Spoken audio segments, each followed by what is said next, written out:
नमस्कार दोस्तों, स्वागत है आपका हमारे YouTube चैनल में। चलो देखते हैं उत्तर प्रदेश की आज की 25 बड़ी खबरों को।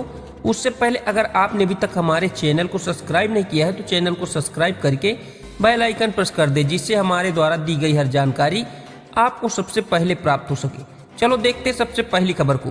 प्रयागराज एयरक्राफ्ट क्रैश का लाइव वीडियो सामने आया। पायलटों ने पैराशूट में लगाई छलांग, स्थानीय बने मददगार। प्रयागराज में बुधवार दोपहर एक 2 सीटर माइक्रोलाइट एयरक्राफ्ट अनियंत्रित होकर क्रैश हो गया। एयरक्राफ्ट केपी कॉलेज के पीछे स्थित तालाब में जा गिरा। बताया जा रहा है कि तकनीकी खराबी के कारण यह हादसा हुआ। राहत की बात यह रही कि एयरक्राफ्ट के दोनों पायलट सुरक्षित हैं।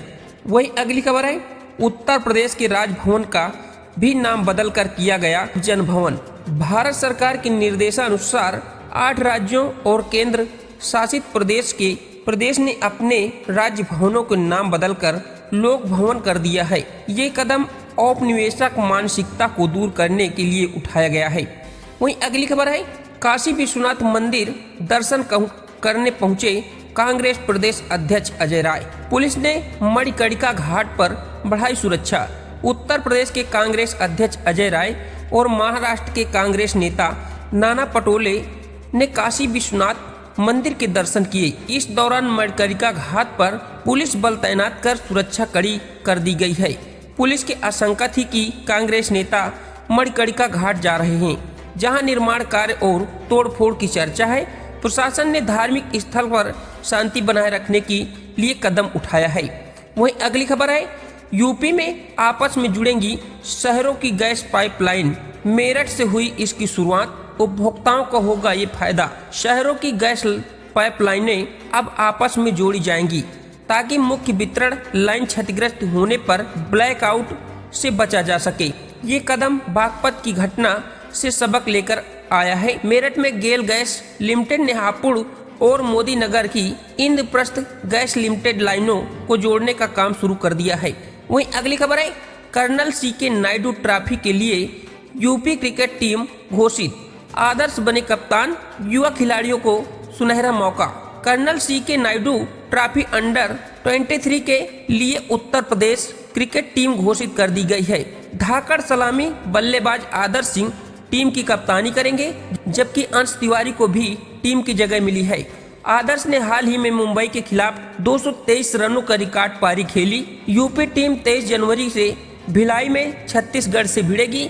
टीम में मेरठ, सहारनपुर, गाजियाबाद, लखनऊ और कानपुर के खिलाड़ी शामिल होंगे। वहीं अगली खबर है, कानपुर दादर नगर में प्लास्टिक दाना फैक्ट्री में लगी भीषण आग। 3 ट्रेलर भी जलकर हुए राख। कानपुर में दादा नगर औद्योगिक क्षेत्र में बुधवार तड़के एक प्लास्टिक दाना फैक्ट्री में भीषण आग लग गई। आग ने 3 ट्रेलर को और पास की इमारतों को भी अपनी चपेट में ले लिया। दमकल की 9 गाड़ियों ने 5 घंटे की कड़ी मशक्कत के बाद आग पर काबू पाया। शॉर्ट सर्किट से लगी इस आग में लाखों का नुकसान हुआ, हालांकि कोई जनहानि नहीं हुई। वहीं अगली खबर है, कानपुर चकेरी एयरपोर्ट का होगा विस्तार। केडीए को मिली जमीन अधिग्रहण की जिम्मेदारी, बनेगी एरो सिटी। कानपुर में चकेरी एयरपोर्ट से विस्तार की तैयारियां चल रही हैं, जिससे यात्रियों को आधुनिक सुविधाएं मिल सके। केडीए और 100 एकड़ अतिरिक्त जमीन चिन्हित करने और अधिग्रहण करने की जिम्मेदारी दी गई है। एयरफोर्स के पास एक एरो सिटी विकसित की जाएगी। हालांकि जमीन को लेकर विवाद है। इस विस्तार से हवाई कनेक्टिविटी बढ़ेगी और यात्रियों के लिए शॉपिंग लाउंज जैसी कई सुविधाएं उपलब्ध कराई जाएंगी। वहीं अगली खबर है, श्री राम जन्मभूमि तीर्थ ट्रस्ट के महंत नृत्य गोपाल दास की तबीयत खराब। अयोध्या से मेदांता लखनऊ रेफर। अयोध्या में श्री राम अस्पताल के सेवानिवृत्त डॉक्टर SK पाठक ने चेकअप किया और उन्हें मेदांता लखनऊ रेफर कर दिया है। वहीं अगली खबर है, उत्तर प्रदेश को मिली एक सौगात। यमुना एक्सप्रेसवे के किनारे बनेगा फिटनेस पार्क। यमुना एक्सप्रेसवे औद्योगिक विकास प्राधिकरण क्षेत्र के सेक्टर 11 में 250 एकड़ भूमि पर एक फिटनेस पार्क विकसित किया जाएगा। ये पार्क बैंकिंग, ब्लॉकचेन, डिजिटल भुगतान, इंश्योरटेक और इन्वेस्टेक जैसी वित्तीय प्रौद्योगिकी कंपनियों के लिए एक साझा मंच प्रदान करेगा। इसकी विस्तृत परियोजना रिपोर्ट DPR तैयार करने की प्रक्रिया शुरू हो गई है, जिससे युवाओं के लिए रोजगार के सुनहरे अवसर पैदा होंगे। वहीं अगली खबर है, यूपी बेसिक शिक्षा परिषद 1501 गणित और विज्ञान अध्यापक भर्ती के लिए सत्यापन सूची जारी। 23 जनवरी से परीक्षण। बेसिक शिक्षा परिषद ने सहायक प्राथमिक जूनियर हाई स्कूल में विज्ञान और गणित के 1501 सहायक अध्यापकों की सूची जारी कर दी है। ये भर्ती 2016 की रिक्तियों से संबंधित है। नीरज पांडे सहित अन्य अभ्यर्थियों की याचिका पर सुप्रीम कोर्ट ने निर्देश के बाद ये कदम उठाया गया है। चयनित अभ्यर्थियों का अभिलेख सत्यापन 23 से 25 जनवरी तक प्रयागराज में होगा, जिसमें मूल प्रमाण पत्रों के साथ उपस्थित होना अनिवार्य है। वहीं अगली खबर है, यूपी में दिव्यांग जनों के लिए बनेगी डाटा प्रणाली। पेंशन और सुविधाओं पर मंत्री के सख्त निर्देश। दिव्यांग जनों की वास्तविक स्थिति के आकलन हेतु समग्र डाटा प्रणाली विकसित की जाएगी। राज्य मंत्री नरेंद्र कश्यप ने पेंशन भुगतान में देरी कर कार्यवाही और सार्वजनिक स्थलों को बाधा रहित बनाने के निर्देश दिए हैं। रोडवेज बसों में 4 सीटें आरक्षित होंगी और 18 जिला दिव्यांग पुनर्वास केंद्र स्थापित किए जाएंगे। नौकरी व शिक्षा में आरक्षण का पालन सुनिश्चित करने पर जोर दिया गया है। वहीं अगली खबर है, यूपी में महिलाओं की सुरक्षा को मिलेगा न्याय आयाम। 200 छोटे शहरों को सेफ सिटी बनाएगी योगी सरकार। उत्तर प्रदेश सरकार 200 नगर पालिका परिषद वाले छोटे शहरों को महिलाओं के लिए सुरक्षित बनाएगी। सेफ्ट सिटी शौचालय और स्ट्रीट लाइटें लगाई जाएंगी। पहले चरण में 17 नगर निगम शहरों को सुरक्षित बनाया जा चुका है। अगले वित्तीय वर्ष के बजट में 50 करोड़ रुपए का प्रावधान मांगा गया है, जिससे महिलाओं की सुरक्षा सुनिश्चित की जा सके। वहीं अगली खबर है, यूपी के इस जिले में गंगा नदी पर बनेगा 3 किलोमीटर से ज्यादा लंबा 4 लेन ब्रिज। गोरखपुर समेत 4 जिलों की राह होगी आसान। प्रयागराज में सलोरी से हेतापट्टी तक गंगा पर 3660 मीटर से अधिक लंबा 4 लेन पुल मई से बनेगा। 952.93 करोड़ रुपए की लागत वाले इस पुल के लिए 300 करोड़ की पहली किस्त जारी हो चुकी है। यह पुल 3 या 4 साल में पूरा होगा, जिससे गंगा पार के क्षेत्रों समेत जौनपुर, आजमगढ़, मऊ, गोरखपुर की राह आसान होगी और 7 लाख से अधिक लोगों को लाभ मिलेगा। यमुना पर भी एक पुल को जल्द मंजूरी मिलेगी। वहीं अगली खबर है, संगम नगरी में आएंगी 27 नई इलेक्ट्रिक बसें, इन रूटों पर चलेंगी। लीडर रोड डिपो में बनेगा चार्जिंग स्टेशन। प्रयागराज में जल्द ही 27 नई इलेक्ट्रिक बस चलेंगी, जिससे शहरों में प्रदूषण कम होगा। इन बसों के संचालन के लिए लीडर रोड डिपो में चार्जिंग स्टेशन बनाया जाएगा। ये बसें वाराणसी, अयोध्या, लखनऊ और कानपुर के रूटों पर चलेंगी। चार्जिंग स्टेशन पर आधुनिक तकनीकी का इस्तेमाल होगा, जिससे बसें जल्दी चार्ज हो सकेंगी। इलेक्ट्रिक बसों का किराया ऐसी बसों के बराबर ही होगा। वहीं अगली खबर है, यूपी में फिर 3 दिन बाद बदलेगा मौसम, बूंदाबांदी के आसार। लौटेगी ठंड। यूपी में 24 जनवरी को बूंदाबांदी के साथ ठंड लौटेगी। एक नया पश्चिमी विक्षोभ सक्रिय हो रहा है, जिससे अधिकतम व न्यूनतम तापमान में 4 या 5 डिग्री सेल्सियस की गिरावट आएगी। अधिकतम तापमान और न्यूनतम तापमान 6 डिग्री सेल्सियस तक पहुंच सकता है।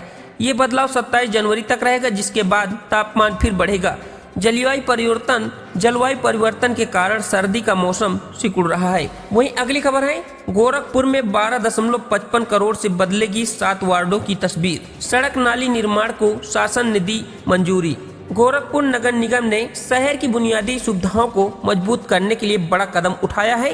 शासन ने सीवरेज और जल निकासी योजना के तहत 7 वार्डों में सड़क साइड पटरी नाली निर्माण परियोजना के लिए 12.55 करोड़ रुपए स्वीकृत किए हैं। इन कार्यों में हाट मिक्स प्लांट से सड़क, सीसी रोड और आरसीसी नाली नाला निर्माण शामिल हैं। इससे संबंधित वार्डों में जल भराव की समस्या से राहत मिलेगी और सड़कों की स्थिति बेहतर रहेगी। वहीं अगली खबर है, झांसी में 20 किलोमीटर लंबी ललितपुर जखौरा मार्ग का होगा कायाकल्प। 45 करोड़ से बनेगी 2 लेन सड़क। ललितपुर से जखौरा तक 20 किलोमीटर लंबी जर्जर सड़क अब 2 लेन बनेगी। शासन ने इसके लिए 45 करोड़ रुपए का बजट मंजूर किया है। लोक निर्माण विभाग ने निविदा प्रक्रिया शुरू कर दी है, जिससे हजारों यात्रियों को राहत मिलेगी। ये सड़क कई गांवों को जोड़ती है और इसके चौड़ीकरण से क्षेत्र में आवागमन सुगम होगा। वहीं अगली खबर है, मेरठ में 22 जनवरी को सीएम का होगा दौरा। खेल विश्वविद्यालय का कर सकते हैं निरीक्षण। मुख्यमंत्री योगी आदित्यनाथ गुरुवार को मेरठ में मेजर ध्यानचंद राज्य खेल विश्वविद्यालय का निरीक्षण कर सकते हैं। उप मुख्यमंत्री ब्रजेश पाठक भी मेरठ में रहेंगे। सीएम कार्यालय से मौखिक सूचना के बाद अधिकारियों ने सलावा में तैयारियां शुरू कर दी है। मुख्यमंत्री कानून व्यवस्था की समीक्षक बैठक भी कर सकते हैं। खेल विश्वविद्यालय के पहले चरण का कार्य जून तक पूरा करने का लक्ष्य रखा गया है। जिलाधिकारी ने तैयारियों की पुष्टि की है। वहीं अगली खबर है, डॉक्टर राम मनोहर लोहिया के नाम पर जाना जाएगा यूपी का यह रेलवे स्टेशन, शासन ने दे दी मंजूरी। अकबरपुर रेलवे स्टेशन का नाम जल्द ही डॉक्टर राम मनोहर लोहिया के नाम पर रखा जाएगा। उत्तर प्रदेश शासन ने जिलाधिकारी से इस संबंध में स्पष्ट आज्ञा मांगी है। एमएलसी डॉक्टर हरिओम पांडे ने 2023 में ये प्रस्ताव दिया था। डॉक्टर लोहिया का जन्म अंबेडकर नगर के शहजादपुर में हुआ था, जिससे ये नामकरण उन्हें राष्ट्रीय पहचान दिलाएगा। वहीं अगली खबर है, यूपी के इस जिले में 2216 लाभार्थियों को जल्द मिलेगी पीएम आवास की पहली किस्त, सीधा खाते में पहुंचेगी धनराशि। अंबेडकर नगर में डूडा के तहत प्रधानमंत्री आवास के 2216 लाभार्थियों को जल्द ही पहली किस्त प्राप्त होगी। अकबरपुर, जलालापुर, टांडा सहित 4 नगर पंचायतों के 2510 बेघर लोगों को ये लाभ मिलेगा। हाल ही में 294 लाभार्थियों के खाते में किस्त पहुंच चुकी है। योजना का उद्देश्य शहरी गरीबों को पक्का आवास प्रदान कर जीवन स्तर सुधारना है। निर्माण में गुणवत्ता और धनराशि के सदुपयोग की अपील की गई है। तो दोस्तों, ये थी आज की 25 बड़ी खबरें। अगर आपको हमारी न्यूज पसंद आई है तो वीडियो को लाइक और ज्यादा से ज्यादा शेयर करें। साथ ही चैनल को सब्सक्राइब करके बेल आइकन प्रेस कर दें। धन्यवाद।